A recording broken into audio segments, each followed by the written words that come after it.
নাম আদিল আমির। আমি এক মসিহি পরিবারের সন্তান। স্যার, আমি আপনার ভিডিও সবসময় শুনি এবং খুব লাইকও করি। হিন্দুদের সম্পর্কে আপনার অনেক প্রশ্নের উত্তর সঠিক হয়, ভালোও লাগে, তাই লাইকও দিই। কিন্তু আপনি চ্যালেঞ্জ করেছেন যে পবিত্র বাইবেল ভুল, অর্থাৎ তাতে পরিবর্তন করা হয়েছে। আমি জিজ্ঞাসা করতে চাই, কোন দিক থেকে পবিত্র বাইবেল ভুল?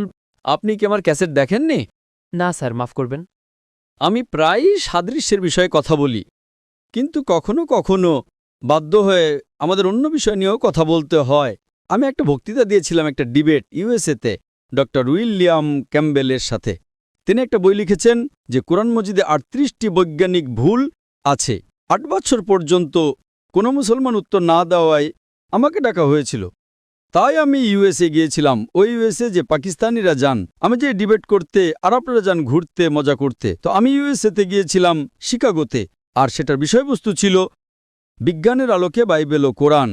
ওই বক্তৃতাটা দেখলে দেখবেন তাতে আমি অনেক ভুল বের করেছি, অনেক। আপনি নমুনা চান? আচ্ছা, আপনি যদি বাইবেলের প্রথম বই পড়েন, old testament, book of Genesis অধ্যায় ১, তার ভিতরে শুরুতে আছে প্রথম অধ্যায়ের ভেতরে যে শুরুতে ঈশ্বর ছিলেন এবং ঈশ্বর আলোক সৃষ্টি করলেন প্রথম দিনে। ঈশ্বর আলোক সৃষ্টি করলেন, অর্থাৎ ঈশ্বর আলোকে সৃষ্টি করলেন প্রথম দিনে, আর তৃতীয় দিনে সৃষ্টি করলেন সূর্যকে। আলো কোথার থেকে আসে? আসমান থেকে। আসমান থেকে আলো আসে? এখন আসমানে আলো আছে? সূর্য থেকে আসে। সূর্য থেকে আসে। চাঁদের আলো সূর্য থেকে আসে, তাই না? তাহলে আলো এলো প্রথম দিনে আর সূর্য এলো তৃতীয় দিনে। এটা ঠিক না ভুল? স্যার, আমি এটা বলতে চাইছি যে আপনি বলেন পবিত্র বাইবেল বদলে গেছে। সেটাই তো বলছি। কোন দিক থেকে বদলে গেছে? সেটাই তো আমি বলছি। আপনার যদি সামান্য জ্ঞান থাকে তাহলে বুঝবেন, যদি আলো প্রথম দিনে আসে তাহলে সূর্যও তো প্রথম দিনে আসা উচিত, তাই না? সূর্য আসছে তৃতীয় দিনে, সৃষ্টিকর্তা সূর্য বানালেন তৃতীয় দিনে আর আলো বানালেন প্রথম দিনে। এটা বৈজ্ঞানিকভাবে ভুল, বুঝলেন?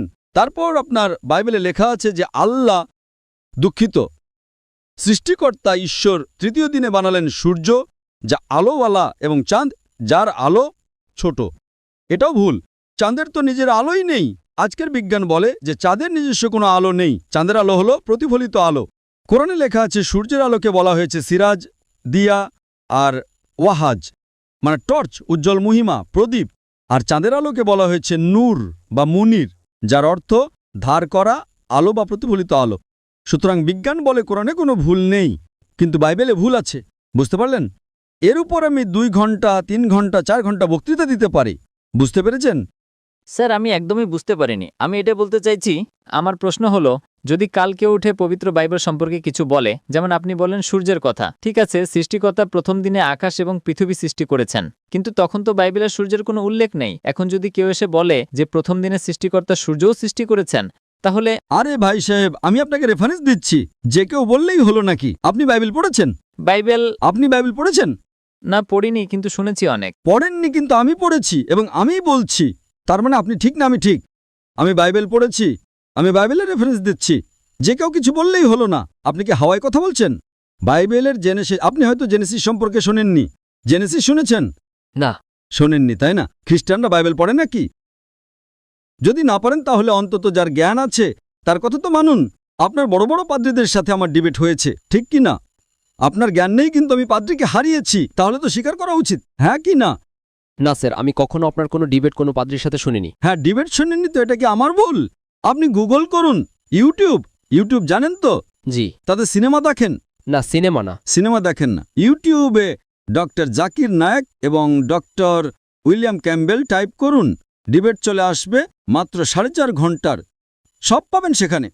তারপর আপনি বাইবেল নিন, খুলুন, হিন্দিতে পড়ুন, উর্দুতে পড়ুন, ইংরেজিতে পড়ুন, রেফারেন্সগুলো মিলিয়ে দেখুন। তারপর কাল এটা বলবেন না যে আমি পড়িনি।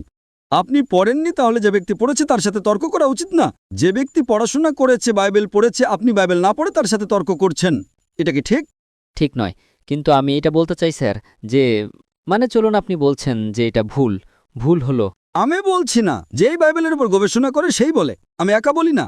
আসলে স্যার কিভাবে? কাল অন্য কেউ এসে গবেষণা করবে, বলবে এটা ভুল, তারপর প্রমাণও তো করতে হবে যে এটা এমন। এখন ভুল শব্দ তৈরি করে বলা হলো এটা এমন হয়ে গেছে, তেমন হয়ে গেছে। এইভাবে তো পবিত্র বাইবেল কখনো ভুল হতে পারে না। পবিত্র বাইবেল নিজের প্রশংসা নিজেই বর্ণনা করে, ও নিজেই নিজের সত্যতা বর্ণনা করে। আপনি কি বাইবেল পড়েছেন? স্যার আমাদের বড় বড় এখন আমি একজন মেডিকেল ডাক্তার, আপনি যদি বলেন অপারেশন এইভাবে করুন, তাহলে কি আমি আপনার কথা মানব? আপনাকে একজন লোক এসে বলবে, ভাই এসব ছাড়ুন, আপনার মা যদি অসুস্থ হন, হার্ট অ্যাটাক হয়, কোনো লোক যে ডাক্তার না সে এসে বলবে এভাবে অপারেশন করুন, আপনি কি মানবেন? মানবেন কি? আপনি কি দেখবেন? আপনি ডিগ্রি দেখবেন, তাই না? ঠিক কি না?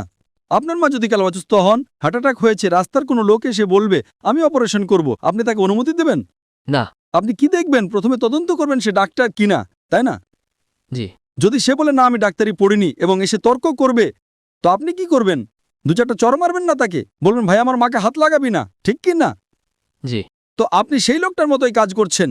আমি পড়ছি, আমি রেফারেন্স দিচ্ছি, আপনি বলছেন পড়েননি, তারপরও তর্ক করছেন।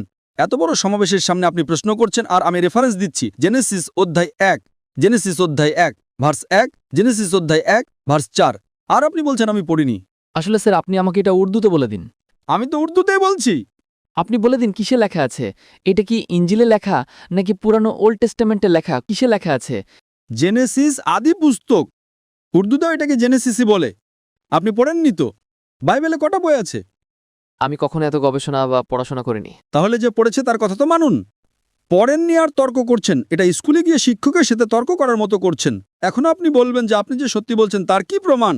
বাইবেলে 66টি বই আছে। কটা? 66। 66টি। যদি আপনি প্রটেস্ট্যান্ট হন, যদি আপনি ক্যাথলিক হন, তাহলে 73টি। 70 আর 3 কত? 73টি। হ্যাঁ, এখন আপনার মনে ঘুরপাক খাচ্ছে। আপনি কি জানতেন যে বাইবেলে 73টি বই আছে? জানতেন কি জানতেন না? না, শুনিনি কখনো। তাহলে কি আমি মিথ্যা বলছি? আপনি শোনেননি? এতে ভুলটা আমার না আপনার? আপনি আপনার পাদ্রীকে জিজ্ঞাসা করুন। ঠিক আছে স্যার, মাফ করবেন। আপনি এক স্রষ্টা বিশ্বাস করেন? জি। আপনি ঈসা আলাইহিসসালাম কি স্রষ্টা মানেন? জি। কি প্রমাণ আছে? কোথায় লেখা আছে যে ঈসা আলাইহিসসালাম স্রষ্টা? আপনি যদি আমাকে বাইবেলের ভিতর থেকে এমন একটা জায়গা দেখাতে পারেন যেখানে ঈসা আলাইহিসসালাম নিজে স্পষ্টভাবে বলেছেন যে আমি স্রষ্টা, তাহলে আমি আজকেই খ্রিস্টান ধর্ম গ্রহণ করতে প্রস্তুত। কেউ আপনাকে বোকা বানিয়েছে? কি বানিয়েছে? মাফ করবেন স্যার, আমি আপনার হোয়াটসঅ্যাপে আয়াতগুলো পাঠিয়ে দেব, আপনি অবসর সময় পড়বেন স্যার। বাকিটার জন্য মাফ করবেন। এখন কি আয়াত মনে নেই? আসলে স্যার এখন আমার মনে নেই, আমি কোনো ভুল শব্দ বলতে চাই না। আপনার হোয়াটসঅ্যাপ নাম্বার আমি সেভ করে নিয়েছি। কিন্তু হোয়াটসঅ্যাপে তো 20,000 মেসেজ আসে ভাই। আপনার নাম্বার আসবে কি আসবে না কে জানে? আপনার মেসেজটা তো দেখে তো আমাকে দেবেই না, বলবে বোকার মতো প্রশ্ন, এক পাশে রাখো। 20,000 প্রশ্ন থেকে বেছে আমাকে 100টা ভালো প্রশ্ন দেওয়া হয়, সেই 100টা থেকে আমি 20টা বাছি। কি সম্ভাবনা আছে যে আপনারটা আমি পাবো? 0.0001%। ঠিক? স্যার আমি এমন কিছু চিহ্ন দিয়ে দেব যাতে আপনি বুঝতে পারেন। কেমন চিহ্ন? আপনি আপনার ব্যক্তিগত নাম্বার দিন, আমি তাতে পাঠিয়ে দেব যদি আপনার মনে হয় তো। আমি কি বোকা? আপনি কি আমাকে বোকা মনে করেন? এখানে আপনি এত সময় নষ্ট করছেন, এত লোক আসছে, আর আপনি বলছেন যে ঈসা আলাইহিস সালাম স্রষ্টা, এটা বাইবেলে লেখা আছে। আপনার যে পাদ্রীরা আমার সাথে ডিবেট করে তারা প্রমাণ করতে পারেনি, আর আপনি প্রমাণ করতে চলেছেন। স্যার কত এত পণ্ডিতদের সাথে বিতর্ক হয়েছে। আমি অনেক পণ্ডিতকে পরাজিত করেছি। একটা পণ্ডিত যার যোগ্যতা আছে সে আমার সামনে তো আসুক, ঠিক কি না? আপনার পাকিস্তানে যদি কোনো খ্রিস্টান পণ্ডিত থাকেন যিনি তার বক্তৃতার জন্য 20,000 মানুষ নিয়ে আসতে পারেন, আমি তার সাথে ডিবেট করতে প্রস্তুত। পাকিস্তানেই ডিবেট করে নেব, ঠিক কি না? বাইরে যাওয়ার দরকার নেই। জি। ঠিক আছে, খোদা হাফেজ। খোদা হাফেজ।